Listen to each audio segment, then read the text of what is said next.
đâu nha, em về trước đây.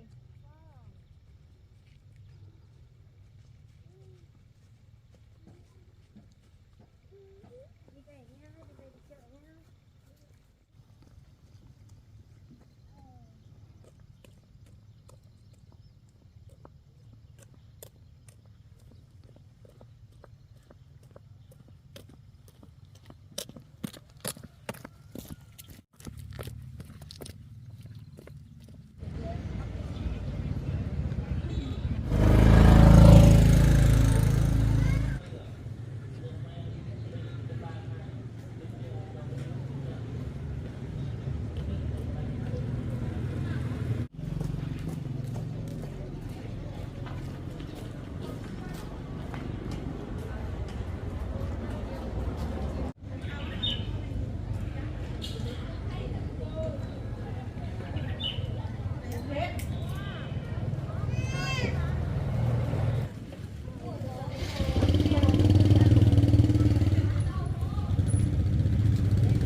Mấy chục cây một túi. Dạ, được mấy chục cây một túi. Dạ, cháu cũng chả được đếm đâu ạ.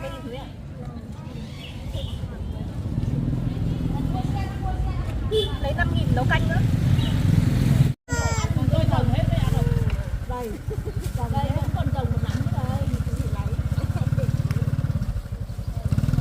Đấy em bán lại cho này. Dừng lại em bán lại cho. 5.000 cho. Rồi anh kèo sách sao kìa. Mua vàng sách được. Thôi. Rồi. Nhớ cái đấy cả cân đấy, nó sẽ để cho. Em một tiền.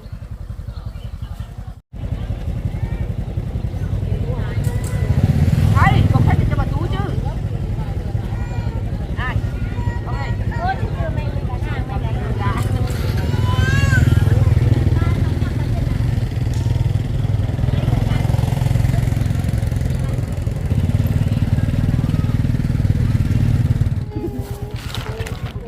Ô, con đi như thế nào? Nào đấy mẹ bán hết rau rồi, mẹ con mình về nhé. Có đây. 6 nạng, 6 nạng. Bao nhiêu tiền đây? Không, cái này riêng. Cái này 19, cái này 30.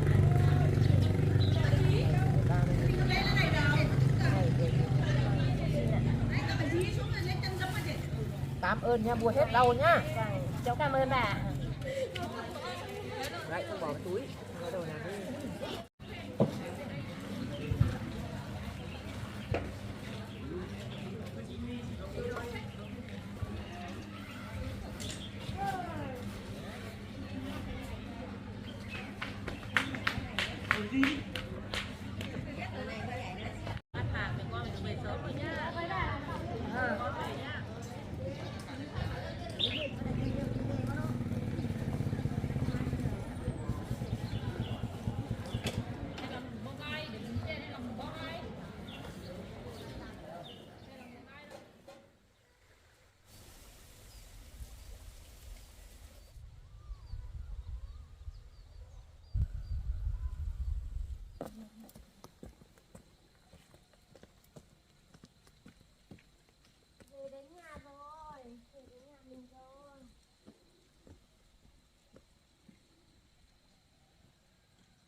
con nhé.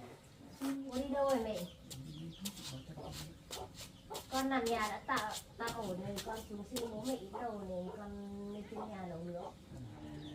Vào trong nhà thì con dùng đấy thì con mang lên con dùng. Vâng ạ. Bà vào con với.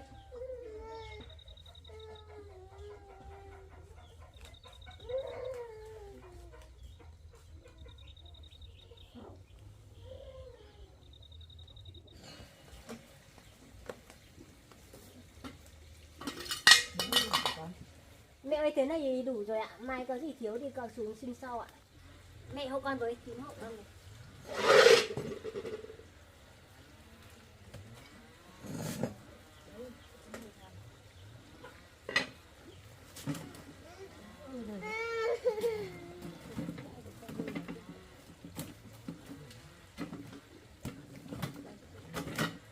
Tím hộ cháu lên đây.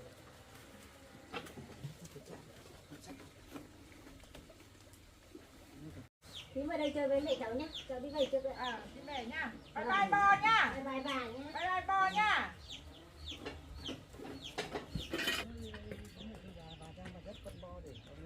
Cho con buôn để cho nó chơi với thằng bò chứ. Vâng ạ. Thế bà hộ con với. Buôn lên chơi với bò nhá. Chơi với bò nhá. Vâng. Buôn đi chơi với nè. Buôn đi lên ở với chị nhá. Đi đây này.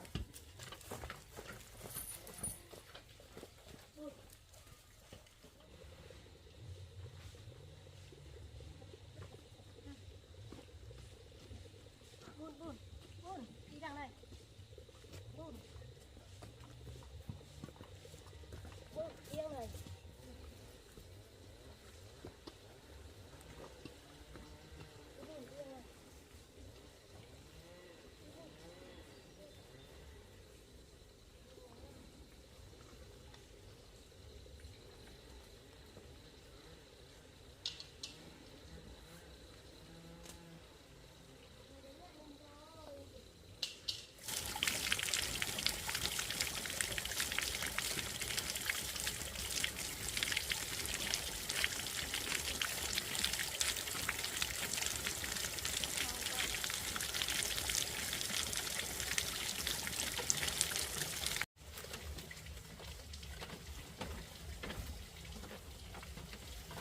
Bảo ngồi đây chơi nhá, này mẹ đi nấu cơm nhá. Con ngồi đây chơi nhá. Ngồi đây chơi mẹ đi nhắm lửa nấu cơm nhá.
Con đây.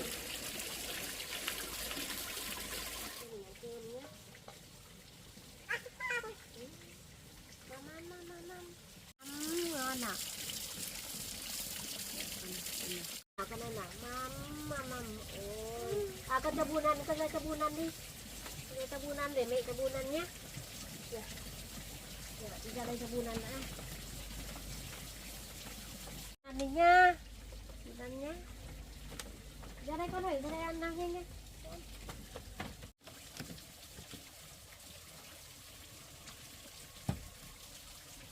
ngon lắm con ạ bunan đây nè bunan này nhá bunan ngon nhá